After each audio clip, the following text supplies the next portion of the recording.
akatufundisha kimaneno na akatufundisha kivitendo. Bi Aisha akisema sikuwa na ghera juu ya mke yoyote wa Mtume sallallahu alaihi wasallam, ma ghirtu ala Khadija, sikuwa na wivu na Khadija, wa ma raaituha qattu, wala sijamuona kamwe, walakin kana yukthiru dhikraha, lakini Mtume sallallahu alaihi wasallama alikuwa akikithirisha sana kumtaja Bi Khadija. Warubama, na wakati mwingine dhabiha shata, Mtume sallallahu alaihi wasallama anachinja mbuzi, thumma yuqatti'uha a'dha'a, kisha mbuzi yule anamkatakata akimgawanya mafungu, thumma yab'athuha fi sadaiqi Khadija, kisha mafungu yale anayapeana yapelekwe kwa marafiki wa Khadija. Farubama qultu lahu, nafikia nasema kumwambia Mtume, ka'allam yakun fi dunya illa Khadija, kama hakukuwa katika dunia hii wake wengine isipokuwa Khadija. Mtume sallallahu alaihi wasallama anamwambia Bi Aisha, innaha kanat wa kanat, Bi Khadija alikuwa na alikuwa, wa kana li minha waladun, na Bi Khadija alinizalia watoto. Kwa hivyo tumeona Mtume sallallahu alaihi wasallama namna anavyowakirimu marafiki wa Bi Khadija kwa kuchinja wanyama na kuwaganyia zile nyama. Asema kana idha dhabiha shata yaqulu arsilu biha ila sadaiki asdiqai Khadija. Mtume sallallahu alaihi wasallama anamgawanya mafungu kisha anawapea watu, anasema wapelekeeni marafiki wa Bi Khadija. Yatosha machache haya. Allah subhanahu wa ta'ala atuafikie katika khairi. Wassalamu alaikum wa rahmatullahi wa barakatuh.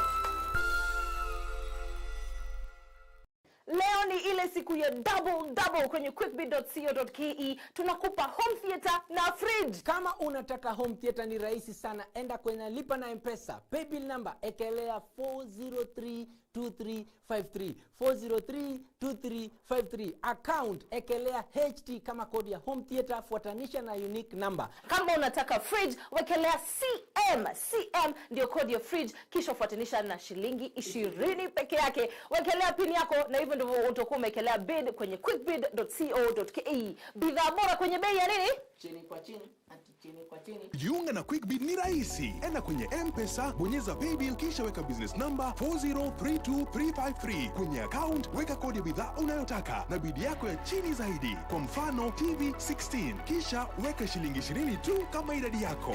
Weka bidi yako pia kwenye www.quickbit.co.ke. Kumbuka, bidi ya chini zaidi ya kipekee ndio ununua. Quickbit, bidhaa bora kwa bei ya chini.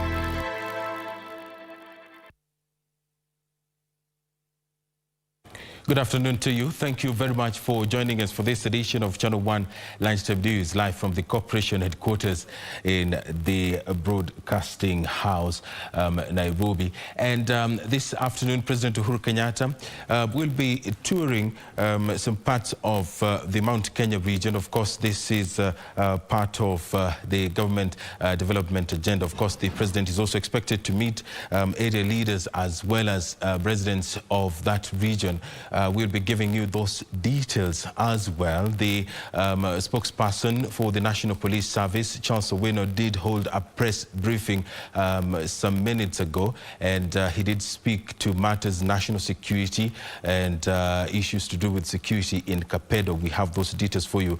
We'll be bringing them to you. You can follow this live broadcast on our social media platforms at KBC Channel 1 on Twitter, KBC Channel 1 TV on Facebook as well. You can also stream it on YouTube, courtesy of the KBC Channel 1 YouTube channel. Welcome to this live broadcast. My name is Edward Kabasa. Our sign language interpreter this afternoon is Susan Thuku. President Uhuru Kenyatta is set to begin a 4-day tour of the Central Kenya region. During his visit, the head of state will launch several national government development projects, inspect ongoing programs, and hold meetings with leaders and residents of the region. President Uhuru Kenyatta will this weekend camp in the Mount Kenya region, a tour that is expected to culminate in a meeting with the area leaders. State House spokesperson Kanzi Dana on Friday said the head of state shall commission several government projects in the region. Ataweza kuzuru maendeleo kadha na miradi kadha mingine ambayo ilikuwa imeanza kitambo na mingine ambayo inaendelea kwa hivi sasa, lakini kwa miradi hiyo tutaweza kukupasha jinsi tunavyoendelea ili tukijua ni wapi tunatangulizia alafu ni wapi tunamalizia. Also on the agenda is the Building Bridges Initiative, curriculum reforms and the fight.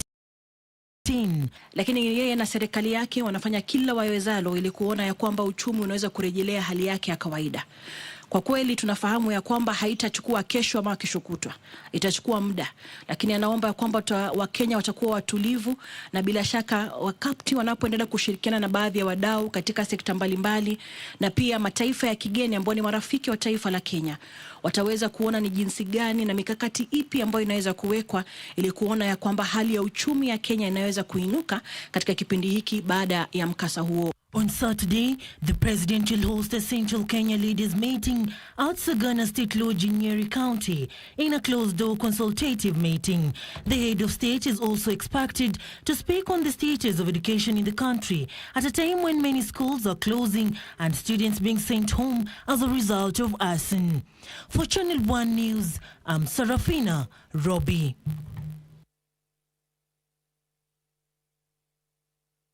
Thank you very much, Serafina Ruby, for that report. United Democratic Alliance chairperson Johnston Muthama is calling on the president to mediate between Deputy President William Ruto and ODM leader Raila Odinga to quell rising political temperatures. At the same time, Muthama says the move to allegedly exclude a section of Mount Kenya leaders from the third Sagana meeting could derail his agenda of uniting the country. Kevin Washira with the details.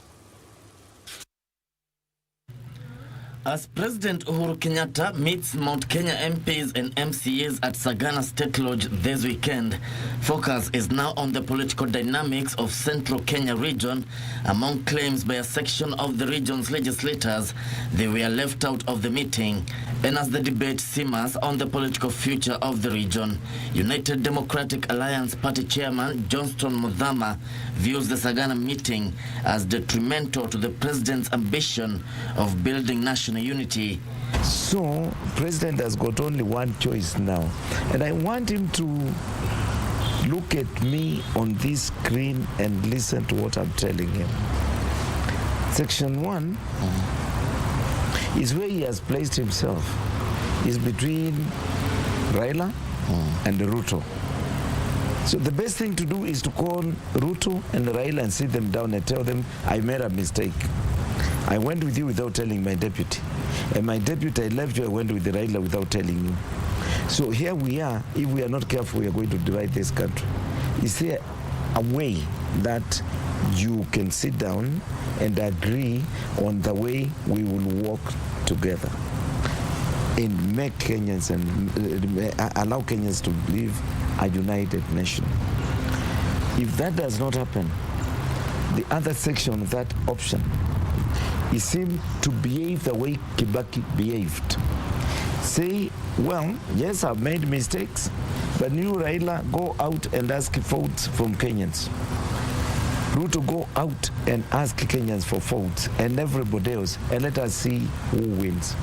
Mudhama argues the handshake failed to achieve its objective because the proponents failed to include the ruling Jubilee Party and NASA in entirety. In Jubilee, that was one strong political party. Two groups were born. One called Tangatanga and the other one called Kieleweke. On the other side, NASA disbanded. And then Wiper went alone, NC alone, Ford Kenya alone, and ODM alone. So he divided the country. President was not with his own Jubilee entirely, and the president was also not with the opposition entirely. So he found himself in catch-22. And now, what he is trying to repair, it is not something that can be repaired. No. He cannot. And now the efforts he's making is weakening him on a daily basis. The former Machakos senator urging the president to reach out to his deputy for the sake of national unity also cautions against imposing candidates on Kenyans. A section of members of parliament from Mount Kenya have allegedly written to President Uhuru Kenyatta saying they will not champion the BBI Constitution Amendment Bill, which they say is being fronted by opposition leader Raila Odinga. Kevin Washira, Channel 1 News. And in other matters, the Council of Governors is set to unveil the next officials after the term of the current team lapsed. Embu Governor Martin Wambora, Kitui Governor Charity Ngilu, and Tana River Governor Dado Godana have declared their interest to replace Kakamega Governor Wycliffe Oparanya, whose 2-year term as chair has come to an end. The politics of the Building Bridges initiative and the 2022 general election is expected to play a key role in shaping the election of the new leadership of the Council of Governors, considering the fact that the chair of the COG serves as the voice of the county governments, linking the county governments and the national executive, and hence will be pivotal in popularizing the initiative across the devolved units. The COG chair is also the vice chair of the summit, the apex body for intergovernmental relations between counties and the national government that is chaired by the president. He or she also has a lot of privileges, including unrestricted access to the country's top leadership and a standby chopper. Former Bomet Governor Isaac Ruto was the pioneer Council of Governors chair after he was elected in 2013 and served for 2 terms until 2015. He was succeeded by former Meru Governor Peter Munya, who served until 2017 before handing over to Turkana Governor Josephat Nanok. Kakamega Governor Wycliffe Oparanya was then elected in February 2020 after Nanok's 2-year mandatory term lapsed. Those interested to unseat Oparanya include Embu Governor Martin Wambora, Kitui Governor Charity Ngilu, and their Tana River counterpart, Dado Godana. The governors are also electing a new vice chair, a whip, and 12 committee chairs. For Channel 1 News, I'm Safin Aching Oma. The government has been urged to reconsider its policy of readmitting expectant girls in school.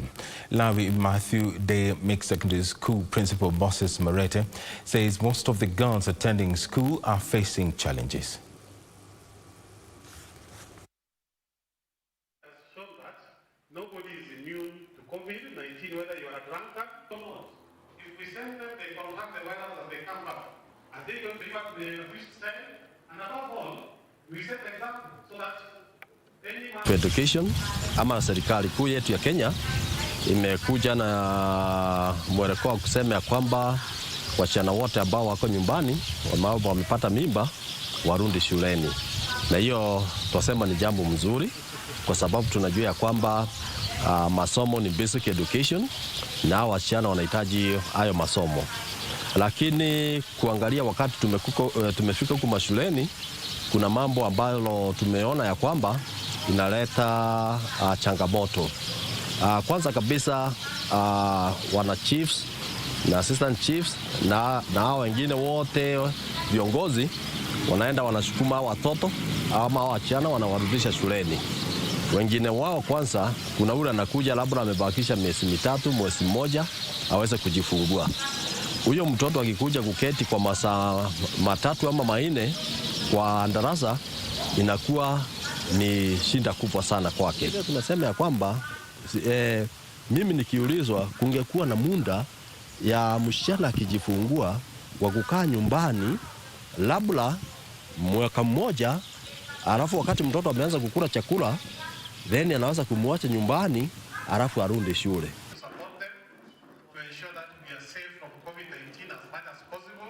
A family in Kitui Central is crying for justice after their 4-year-old daughter was allegedly sexually molested by a relative. The family claims that no action has been taken by police despite having reported the alleged crime.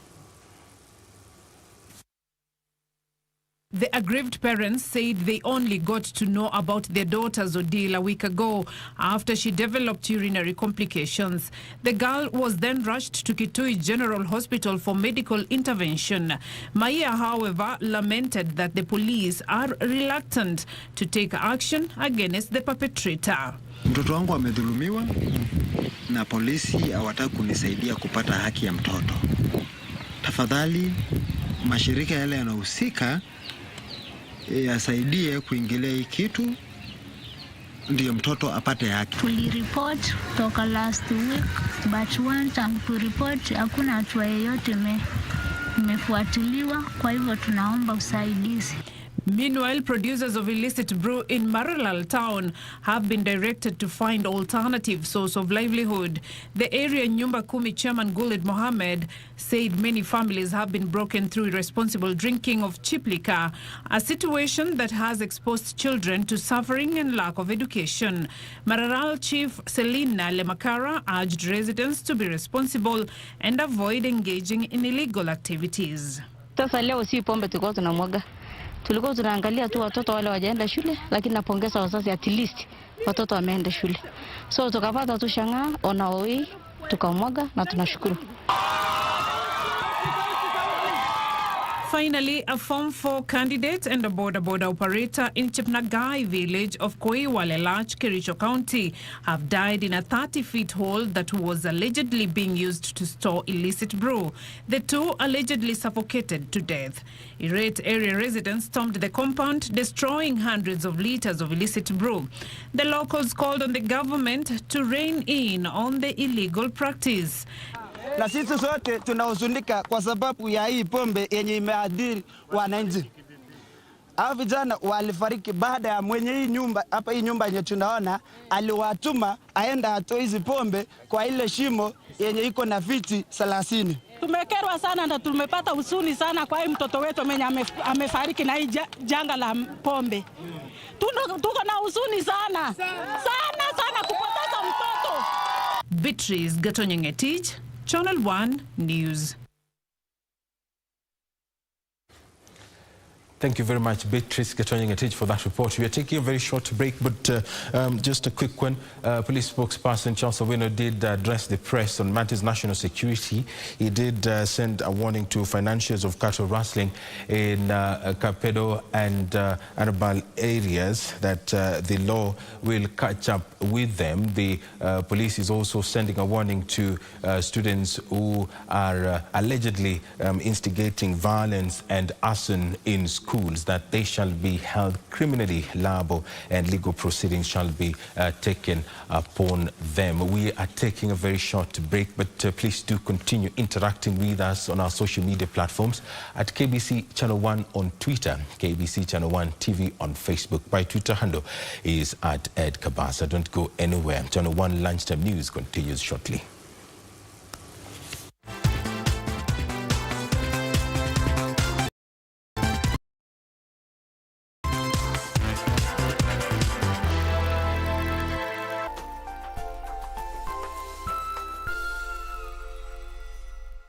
Malaria ni ugonjwa hatari sana unaoua watu wengi hapa Kenya. Japo kuko na korona, hatari ya malaria bado iko. Mtoto huyu alikuwa na joto jingi, kutetemeka, kuumwa na viungo na uchovu. Alikimbizwa hospitali ya umma ambako sheria za COVID-19 huzingatiwa na ni salama kwa shughuli ya upimaji. Vipimo vilionyesha kuwa ana malaria na papo hapo daktari akampa dawa za malaria na kumshauri azimalize, na ili kujikinga wawe wakilala ndani ya neti iliyotibiwa. Malaria husambazwa na mbu. Walio hatarini ni watoto wa chini ya miaka 5 na akina mama wajawazito. Kupimwa na kutibiwa ni bure katika hospitali zote za umma.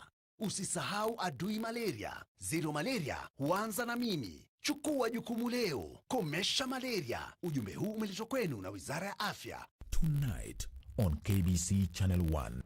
What's going on between you and... It's none of your business. I'm in charge of all the workers. Then consider anything you suspect going on handled. Boss. Kabla tuanze nionyesho kwa kulala. Leo siwezi pata gari. Tuanzeni haraka ili uende. Ndio nimesema nionyesho kwa kulala. Amuja takojea kidogo. Ulikujaga huku kufanya nini? I think it's about time for me to have kids of my own. So do you like her or do you want kids? Both.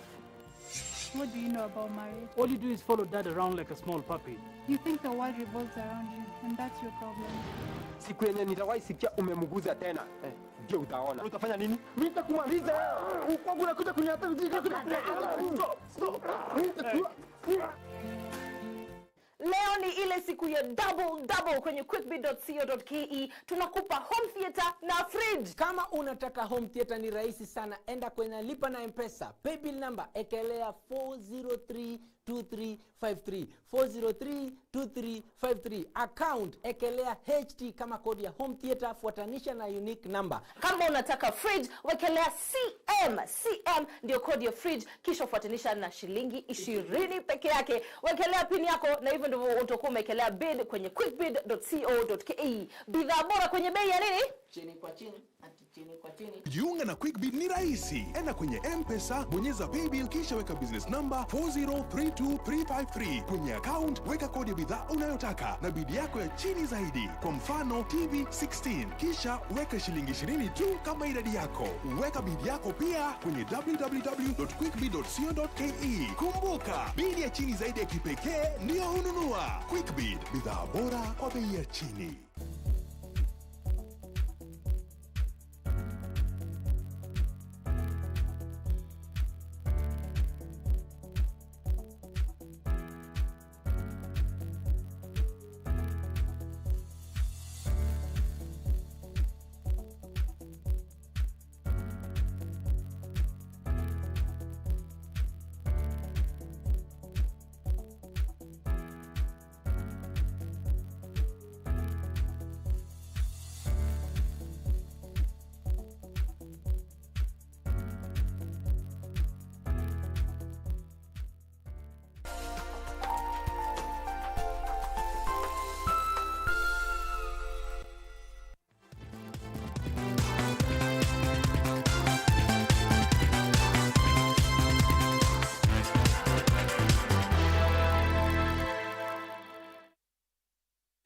Good afternoon to you.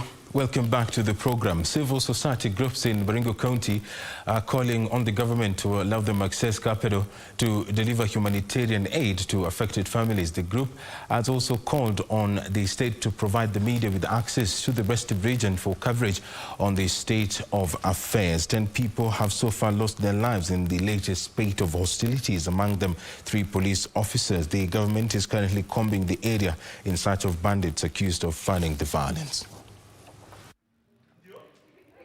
La muhimu ni kwamba tungependa kuona wale ambao wameathirika wakipewa msaada ambao wanahitaji. Tunajua kwamba kwa sasa hakuna chakula ambayo imekuwa ikiingia huko. Tunajua kwamba shule zimefungwa, dawa kuna zahanati ambazo zimefungwa. Tungeomba serikali iweze kuhakikisha kwamba kila binadamu ameweza kuendelea na maisha yake ya kawaida hata kama tunakumbana na hii changamoto ya ukosefu wa usalama. Disturbed that the media has been locked out of the operations area, creating room for more human rights violations by the security agencies, and which in itself a violation of media freedom provided for in the Constitution of Kenya.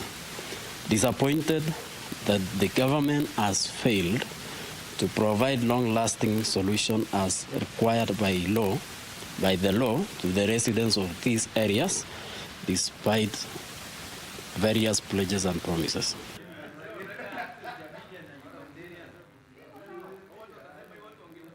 And still on matters of security, the National Assembly's Committee on Administration and National Security is seeking to amend the National Cohesion and Integration Act to ensure stiffer penalties for hate speech and incitement offenders. The committee's chairperson, Paul Koinange, says NCIC should be given power to punish those found culpable, despite their prominence in government. These remarks come in the backdrop or against the backdrop of the killings in Capital and insecurity cases across the country. National Assembly's Committee on Administration and National Security Chairman Paul Koinange says a meeting is planned with the Interior Cabinet Secretary Fred Matiang'i, DCI and NCIC Chair to discuss the rising insecurity in Kapedo and other areas in the country. It is very important we talk to them because we are the people on the ground and we know a lot what is happening on the ground, so they can work together as a team to make sure that Kenya is very peaceful. And we'll make sure as a committee this is going to happen. He also disclosed that the committee is working to amend some of the clauses in the National Cohesion and Integration Act that will ensure stiffer penalties to hate speech perpetrators and political inciters. As the preparation is ongoing, the committee requests interested parties and stakeholders to hold their proposals and to be prepared to comment on the proposed law at a later stage. Muhimu ni kuwa tukiweza kurekebisha sheria kuhakikisha kuwa hata NCIC ambayo ni commission ya sheria yetu constitution imewapatia jukumu, inaweza pia kuhakikisha kiongozi yote ile anatumia lugha ya kuleta tofauti kati ya wananchi kulingana na ukabila na mambo mengine, anaweza kukatazwa hata kusimama katika kiti chochote kile, kama mjumbe, kama gavana, ama hata president. At the same time, he cautioned against constant politicking. We don't have much development. What we have more is talk from January to December. We really need to change as a country if we really love this country. You cannot say you love this country and all you do is make a lot of noise. We have hospitals to make. We need our children to go to school. We need elderly people whom we need to help. We have roads to take care of. Then why do we waste so much time just talking and not actually developing our country? It's a shame. The youth were also challenged to desist from being used to propagate chaos. For Channel 1 Lunchtime News from Mombasa County, I am Ann Buru. Thank you, Ann Buru, for that report. A community-based organization in Garissa has taken up the task of issuing sanitary pads to girls in schools across the county. This is after it emerged that some girls are forced to stay home and miss school for up to 1 week during their menses. Lack of sanitary pads has led to an estimated 1 million girls missing school every month. According to research by Kenya's Ministry of Education, girls lose an average of 4 school days every month, which translates to 2 weeks of learning each term. In a bid to ensure girls remain in school, a non-government organization in Garissa has taken up the task of distributing sanitary towels to girls. Girls, especially in the rural areas, are forced to stay home during their menses, as purchase of sanitary towels is viewed as a luxury. The villages, wasichana wakipata and their periods, they don't come to school. They stay, wanakaa nyumbani for like 5-6 days until those periods finish, and wakuja shule. So what we are doing is we are trying to keep the girls in school. Speaking during the distribution exercise, Fatuma Ibrahim of Girl Kind further cautioned against FGM, calling on parents especially to protect their girls from the outlawed practice. Hii Women Center ni wale wamama wanakeketa wasichana, ndio tunafundisha alternative livelihood, because this ukeketaji and they're getting money out of it. She said her organization has established an alternative source of income for them, which includes the purchase of sewing machines to provide them with an alternative craft. Caroline Kamar reporting for Channel 1 Lunchtime News. A section of former Mau Mau fighters is decrying what it terms as neglect despite the sacrifices they made in efforts to liberate Kenya from the shackles of colonialism. The former fighters claim despite suffering under the colonial government, they are yet to enjoy the fruits of independence. Wale mwari komina mwari wa gatandatu dagane charo kile zinashara. James Mwita says he still remembers the struggle it took to liberate the country from colonial rule. Wapeperu tulimwambia maende kwao, Mungu akasaidia sisi, tukamapiga mpaka tukamapota.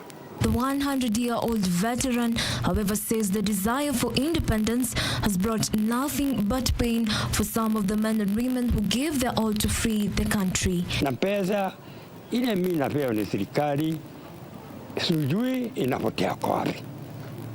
Ngaona iko haja sana ya mtu sasa mimi kitu ile inapewa ni serikali, hapana pitia kwa mimi. Inapotea kwa jiani. Ngaona hiyo ni maneno hapana mzuri. Though his health has deteriorated due to age and the torture he underwent during his incarceration, he insists that the struggle for independence was a worthy cause. Tulitumia kisu na mikuki na tukanyaganya hawa mshinga, tukamambiga naye. Lakini tulimapota. Shari maliangalia, makatupiga na ndege msituni, na sisi Mungu akasaidia sisi kuo. They are appealing to the government and Kenyans of goodwill to lend a hand to enable them live a desirable life. For Channel 1 News, I'm Jacqueline Macharia.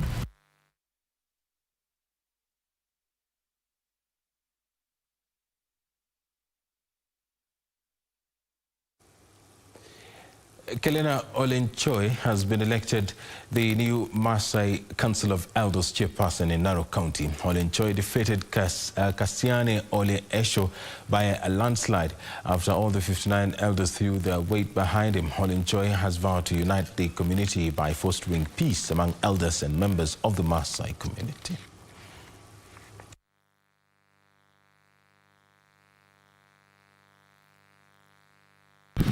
In fact, when it comes to the issue of the Mau forest, we have been made to understand that the so-called Tangatanga residents are actually advising them not to leave the Mau, the periphery of the Mau, to stay around, because when they take the leadership, they'll go back to their farms. And when I say their farms, he means the forest which was illegally allocated. So what I'll like to request the government is to move with speed and fence the forest, and also ensure those trespassers are removed.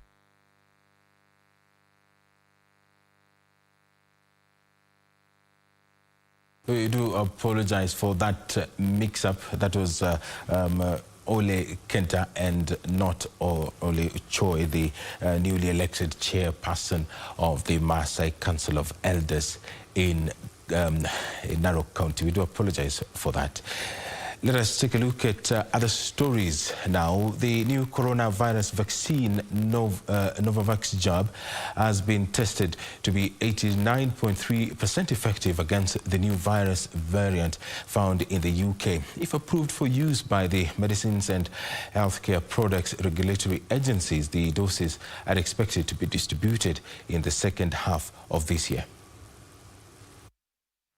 The Novavax jab has shown to be nearly 90% effective at preventing coronavirus in its third phase clinical trials in the UK, which enrolled more than 15,000 people aged between 18 to 84. Those who received the jab, 27% were older than 65. If the vaccine is passed by the regulator, it offers hope for the future of UK to get its vulnerable population vaccinated. Meanwhile, China has warned Taiwan against seeking independence from Beijing, who have long tried to limit Taiwan's international activities and both have vied for influence in the Pacific region. China says this attempt means war.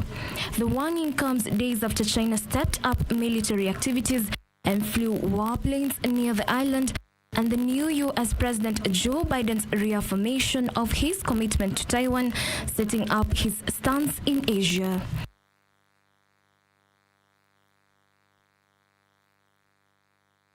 And back home, a section of MCAs in Isiolo County want the national government to take swift action and end a border row with Garissa County. The MCAs are alleging an expansionist agenda pushed by a section of leaders in Jubaland. They are urging the government to implement the resolutions agreed upon during a meeting with the leaders from Isiolo, Garissa and Wajir counties last week. County Assembly members have raised an alarm regarding the protracted border row with Garissa County, arguing that the dispute is being propagated by people with expansionist ideas being pushed by the neighboring Jubaland. Led by Sericho Ward MCA Nura Diba, they urged the government to act early and decisively to avert the alleged calculated plan to secede part of the country to Jubaland. Sisi watu wa Isiolo, we are very peaceful people. Ile mauaji mnasikia yote, hakuna ile ilifanyika ndani ya Garissa, yote ilifanyika ndani ya Isiolo County. Kwa sababu wao sisi tunawakaribisha kwa pasture, kwa maji ambayo iko katika county yetu, na tukiwapatia hiyo hospitality, sasa wanaanza kukili mambo mengine. The father appealed to leaders from the two counties to desist from making utterances that may cause mayhem among members of the public. Ni wale viongozi hasa wale wanaongea vibaya, wanaleta incitement, wana incite watu yao kuongea lugha zingine sisi hatufahamu. Ati wanasema Isiolo wanapigana na majirani. Hakuna jirani sisi tunaenda kuwapiga. Watu wanakuja hapa, tunawakaribisha paka ndani ya nyumba, tunapitisha sitting room ndani ya bedroom. Wakishiba, mvua ikinyesha, wakati wanarudi na ng'ombe zetu, wanatuua. The MCAs noted that during the consultative meeting convened by CS Matiang'i last week, leaders from all the three counties were present and agreed that the resolutions be implemented in order to effectively end the problem, which according to them was just an administrative anomaly where chiefs and assistant chiefs in parts of Isiolo were reporting to Garissa instead of Isiolo.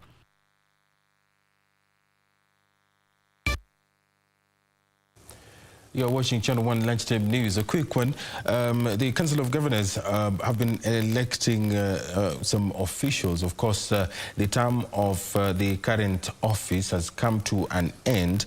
After 2 years, Governor Paranya is going to be relinquishing that particular position to someone else. Among those who are vying for that position is Embu Governor Martin Wambora, Godana of Tana River, as well as Kitui Governor Charity Ngilu. The Council of Governors has been tweeting, of course, saying a very big thank you to the outgoing office, which includes Governor Kuti, who has been in charge of health, Governor Muthomi Njuki of Tharaka Nithi, who has been in charge of agriculture, John Lonyangapo, the Governor for West Pokot, has been in charge of the arid and semi-arid lands. The Governor for Nyeri County, Governor Kahiga, has been in charge of the education docket. Samuel Tunai of Narok has been in charge of tourism, and the elections are currently underway. We should be getting results for you, hopefully in a couple of minutes or moments. We hope that news will be coming from the Delta House. We are taking another break. Don't go anywhere. Channel 1 Lunchtime News will continue.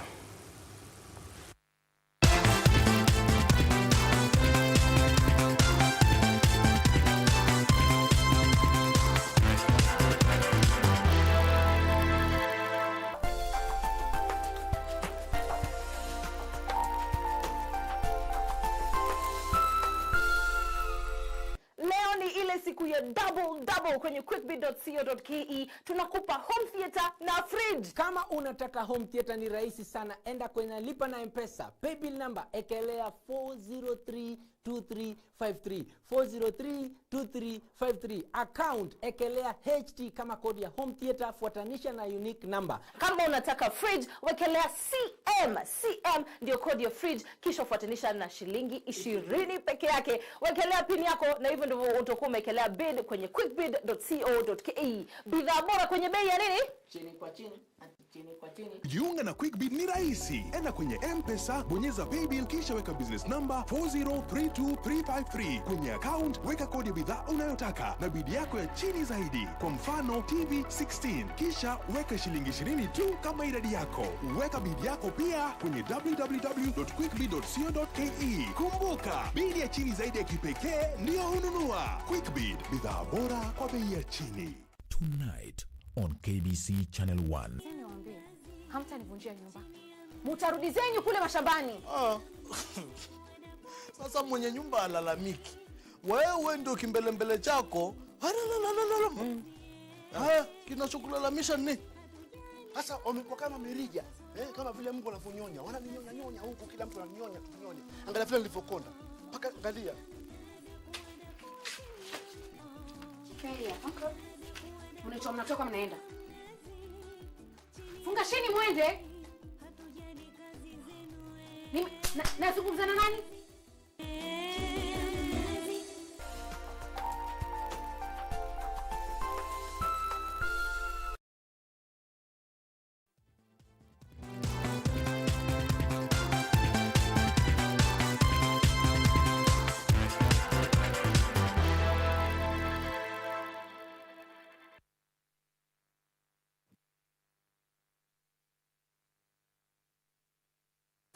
And as I had informed you earlier, the spokesperson for the National Police Service, Charles Owino, did address the press, and he said that 7 individuals have been arrested and 35 firearms recovered in a security operation in Capido. And Arbab Owino called on members of the public to surrender illegal firearms to the police. This even as he put individuals financing cattle rustling in the area on notice. At the same time, Owino warned learners involved in burning and destroying of school property that all persons aged 8 years and above are criminally liable for criminal acts they commit. First of all, may I apologize for having kept you a little bit. We were still... The police service is currently carrying out an operation in Capedo and Arabal in order to bring the killers to book, recover illicit arms and stolen animals. We have also asked the locals to voluntarily surrender illicit arms to police. We wish to assure the public that the volunteers shall not be prosecuted. Early operations have yielded recovery of 35 firearms and arrest of 7 criminals. The National Police Service wishes to put the financiers of cattle rustling on notice that their days are numbered. Our multi-agency teams are on the ground and we are on their trail, and soon they shall be brought. We need to remind the boys and girls that have started burnings and maliciously destroying school properties that all persons aged 8 years and above are criminally liable for any criminal acts or omissions that they commit. They have a criminal responsibility as long as you are 8 years and above. Upon prosecution, your criminal records shall be kept by the Criminal Records Office at the DCI for the rest of your life. This will definitely affect your future career prospects. We equally wish to urge the youth to keep off from individuals who may want to not only incite them, but also radicalize them with an objective of driving them to carry out acts of violence against particular individuals. Burning properties, for example, vehicles that we have witnessed in the recent past, it is important to note that such actions shall be met by full force of the law.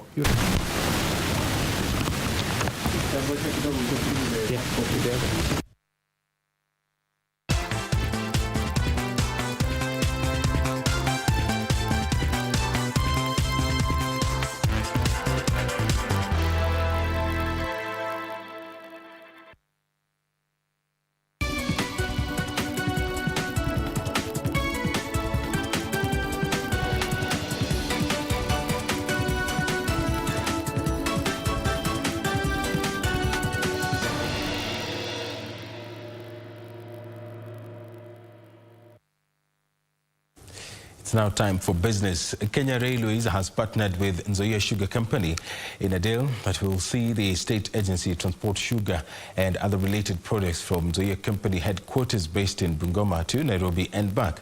Kenya Railways Managing Director Philip Mainga said the rail haulage contract signing was a signal of a good comeback for rail operations within the Western region.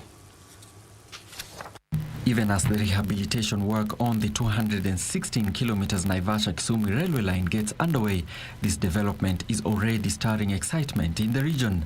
In a bid to cut transport costs and improve efficiency, Nzoia Sugar Company hope its partnership with Kenya Railways will position the company strategically to conquer the Kenyan sugar market and ultimately increase the company's market share. Speaking at the signing off ceremony, Kenya Railways Managing Director Philip Mainga revealed that future plans are in place to expand railing of the product to the coastal region, amongst other regions, including the meter gauge rail and standard gauge rail networks. This partnership comes at the back of heavy investments by the government in the rail sector countrywide in the last few years.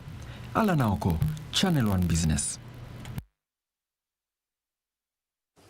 A multi-agency team made up of the Kenya Police, the Anti-Counterfeit Agency, the Directorate of Criminal Investigations and the Kenya Bureau of Standards has destroyed 24 million shillings worth of illegally imported goods. The counterfeit goods, which were imported through Mombasa port by unscrupulous traders mid last year, was set ablaze as the government intensifies the crackdown on counterfeit products. Anti-Counterfeit Agency, ACA, estimates that 1 in every 5 products sold in the Kenyan market is counterfeit, and that close to 4 million Kenyans are currently using counterfeit products, posing a serious threat to their health, security, and the economy of the country. It is for this reason that the government is intensifying efforts to stop illicit inflows of goods into the country. Sote tumekuja ili tuweze kuharibu mali hii kwa sababu ikiachiliwa ingie katika economy yetu, mnajua inaweza kuwa na hatari kubwa kwa afya na pia kwa uchumi yenyewe. Tunataka Wakenya waweze kupata bidhaa ambazo ni muhimu, bidhaa ambazo ni safi.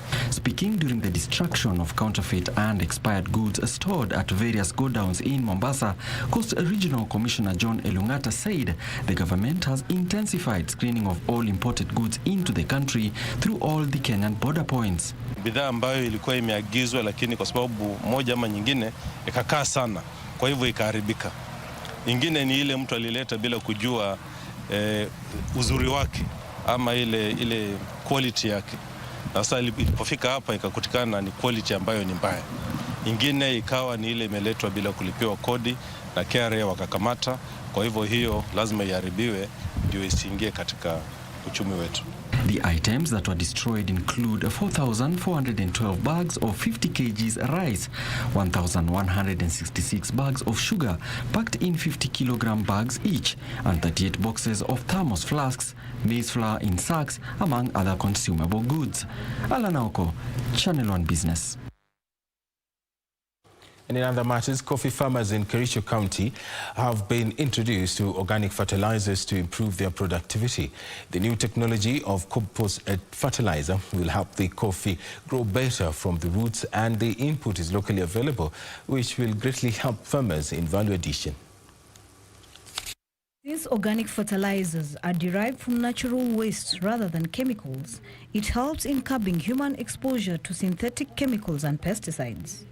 The Kipkelion Coffee Mill in Kericho County, in partnership with Rock and Soils, have introduced organic fertilizers to be used by the farmers in the region by training them on the making of compost, organic and liquid fertilizers with over 10 ingredients in use, which is readily available in the area.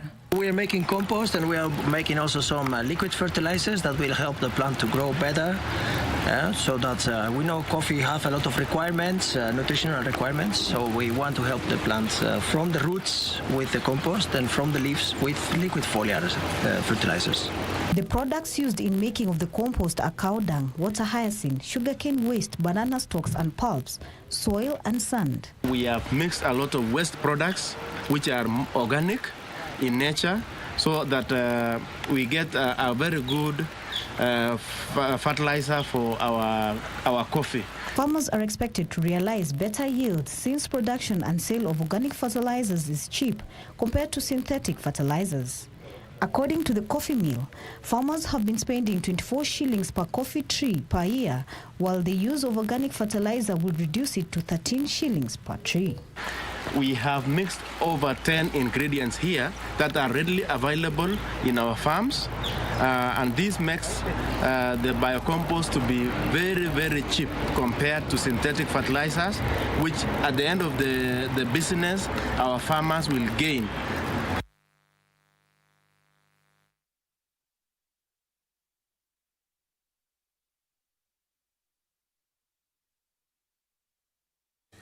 The Kilifi County government has unveiled a 200 million shilling interest-free credit line to be advanced to women and youth in the county. The facility, known as the Mbegu Fund, is expected to help small and medium enterprises expand their businesses. Earlier this year, Kilifi County government issued a total of 90 million shillings to more than 600 groups. The governor stated that a steady and substantial flow of income is helping the groups to become financially independent in a county where poverty levels remain stubbornly high. The Mbegu Fund 3-year strategic plan is aimed at uplifting the lives of the locals through empowering them economically. Baada ya kukaa na kutathmini ile hali vile ilivyo, kwamba mwanzo hatuwezi kuajiri kila mtu katika serikali. Pili, viwanda vyetu ni vichache, haviwezi kuajiri kila mtu.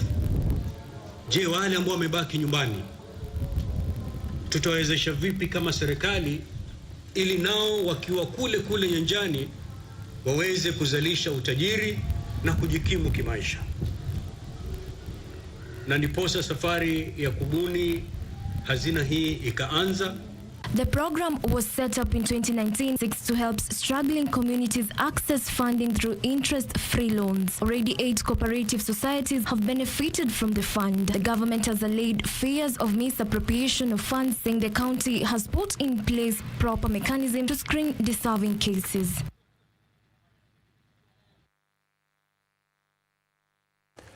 And across our borders, the World Bank has approved a $50 million grant to improve access to electricity in Sierra Leone and enhance institutional capacity and commercial management of the sector. The project will also be co-financed with a $2.7 million grant.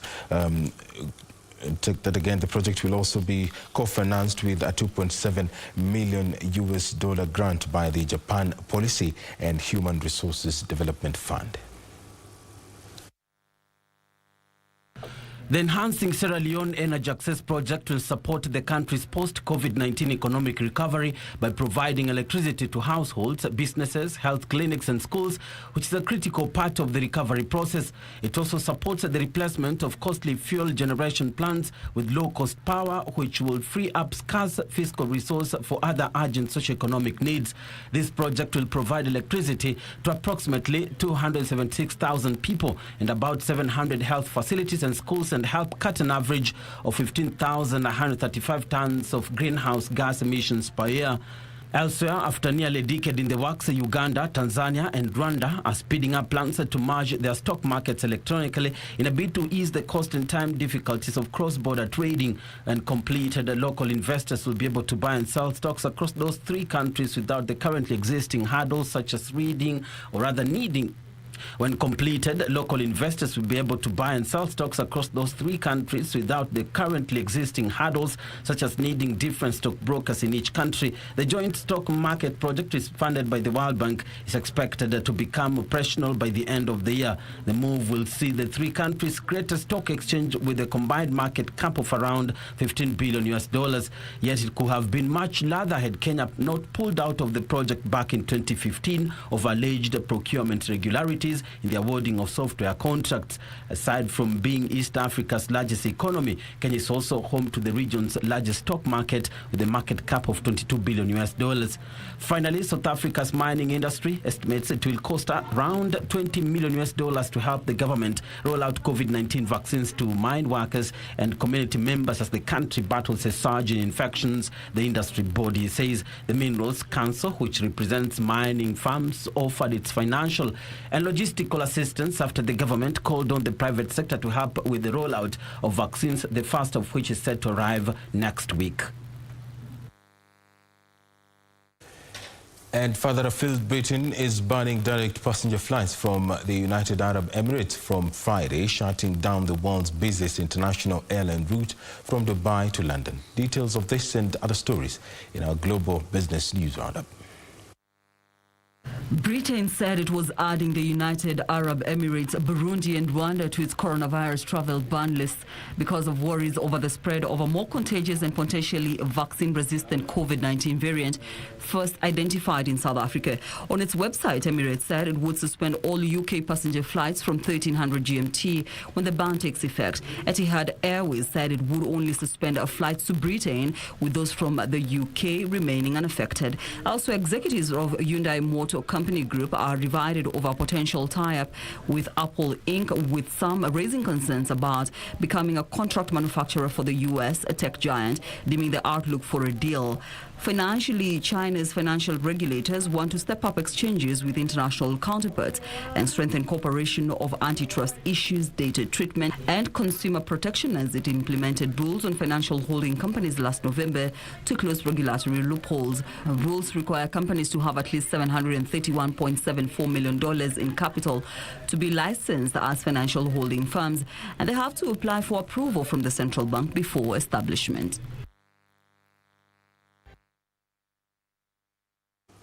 And back home, an increased hippo population at Lake Naivasha is a fate worth your trip. Conservationists attribute the hippo calf boom of up to 400 counts to increased water levels, improved vegetation, and a peaceful environment as COVID-19 reduced visitors' numbers. On Magical Scenes, we highlight attractions around the tourist hotspot Lake Naivasha.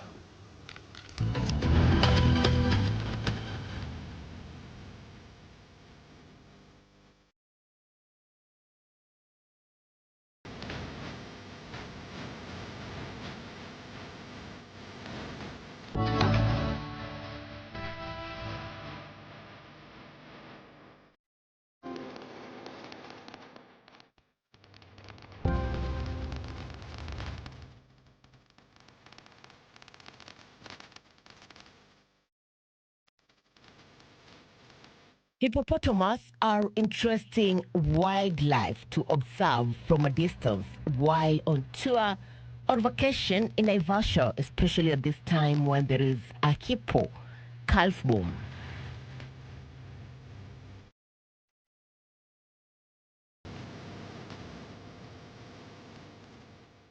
Hoteliers along the shores of Lake Naivasha have made it convenient for visitors to watch and enjoy the after-calving season of the hippos.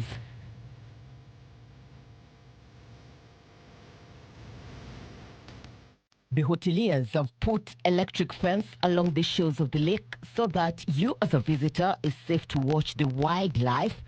And in case you want to get to the waters, then a boat ride would be ideal.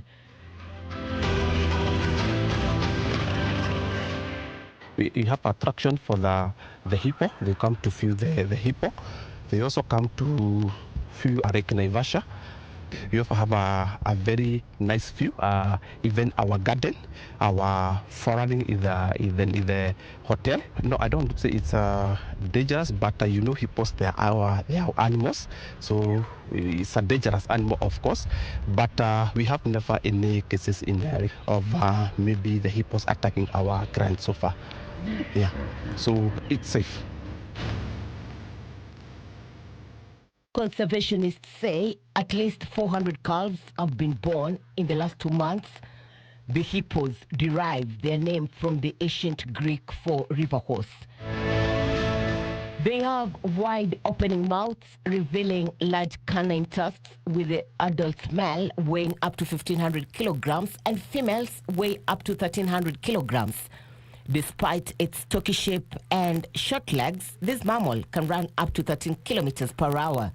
Hippos live in water bodies, and when they step out, it is a sight worth your time. Despite the rising water levels at Lake Naivasha, we still have a reason to travel.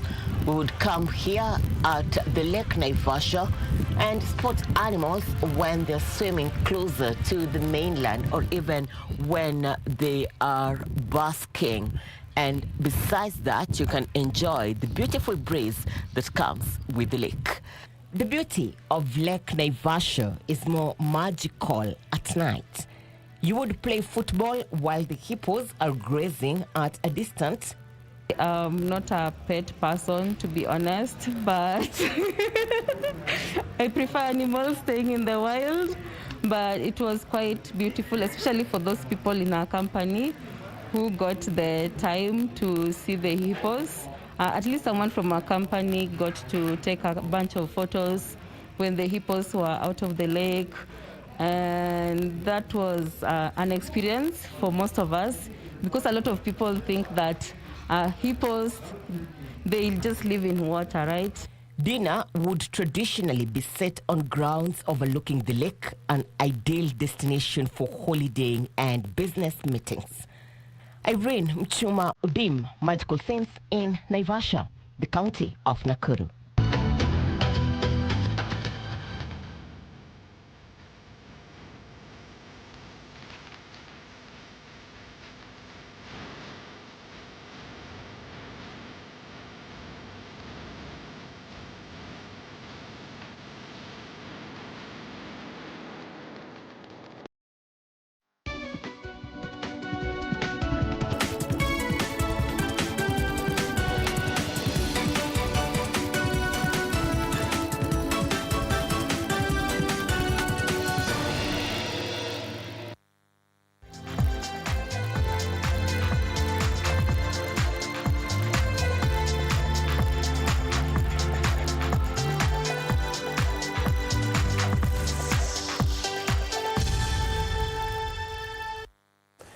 And in sports, English champions Liverpool secured their first win in the English Premier League this year as a second half double saw them 3-1 winners against Tottenham Hotspurs. Meanwhile, Tottenham manager Jose Mourinho says he fears Harry Kane will be out for a while after the forward suffered 2 separate ankle injuries in last night's defeat. For Spurs. Ball, Højbjerg drives it! They send that high into the goal. Good reaction, 2-1. The team again fighting on the pitch and bringing Liverpool back. One more mistake and 3-1. Very difficult to fight against so many mistakes. So of course, some of the guys are very disappointed because some of them, they had a very, very positive performance. I would say a very good performance by some of them. But we were punished by individual mistakes.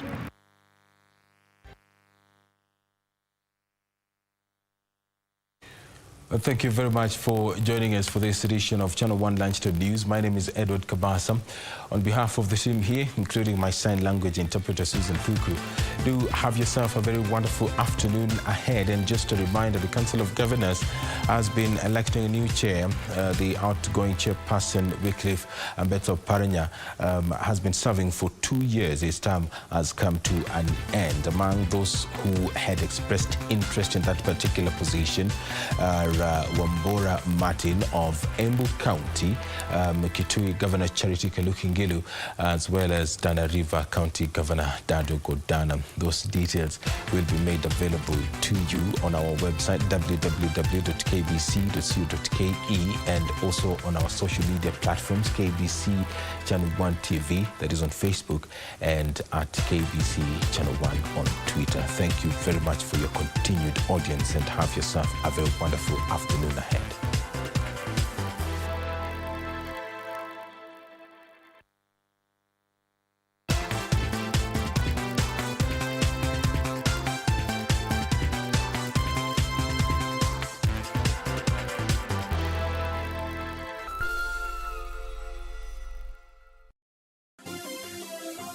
Vera Beauty College. Vera Beauty and Fashion College, with branches in Nairobi, Eldoret, Thika, and Meru. Did you know that we are a TVET approved institution?